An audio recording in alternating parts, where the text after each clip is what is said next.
Bonjour Philippe Le Guillou. Bonjour.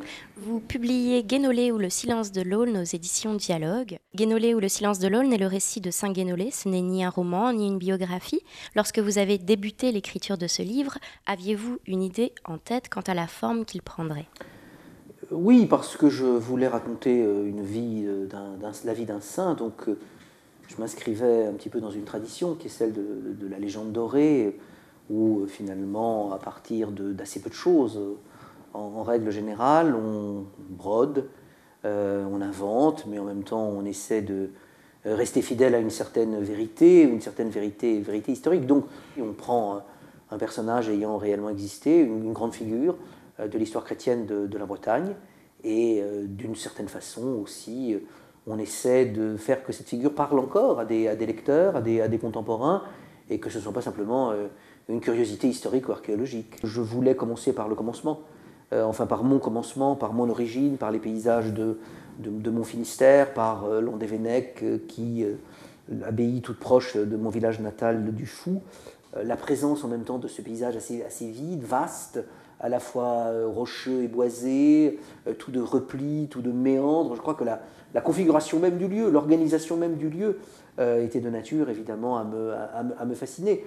Et en même temps, ce calme, ce silence, ces eaux qui très souvent sont lisses comme un miroir, et ces personnages qui méditent, qui rêvent, qui contemplent, qui admirent, qui sont en relation avec la transcendance, tout cela, tout ce matériau paysager et poétique me semblait et me semble aujourd'hui encore d'une extraordinaire richesse. Au moment de votre écriture, comment s'est organisé ce va-et-vient entre faits réels et invention, fiction ? Vous savez, comme je fais toujours, j'ai lu un certain nombre de choses dans un premier temps. J'ai dû laisser tout ça un peu reposer, comme une sorte de sédimentation nécessaire. Et après, je me suis mis à raconter.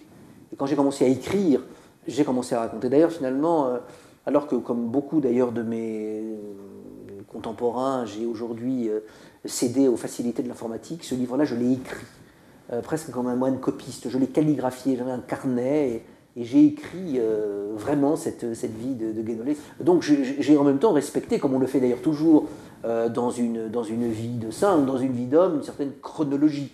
Même si évidemment je ne fais pas œuvre ni d'archiviste ni d'historien, je n'ai pas encombré le récit de date, bon, c'est pour quelques jalons, mais non, je voulais quand même que la vie de ce saint se déroule dans tous ses aspects, jusqu'à son passage dans la lumière et dans l'éternité. Donc on le suit, et c'était véritablement comme on ferait finalement en écoutant un conteur, un passeur, qui raconte une histoire, une belle histoire, une histoire à la fois légendaire et fascinante. La statue de Saint Guénolé, dont s'inspire la couverture de ce livre, se trouve aujourd'hui dans l'abbaye de Landévennec. Que représente ce lieu pour vous ?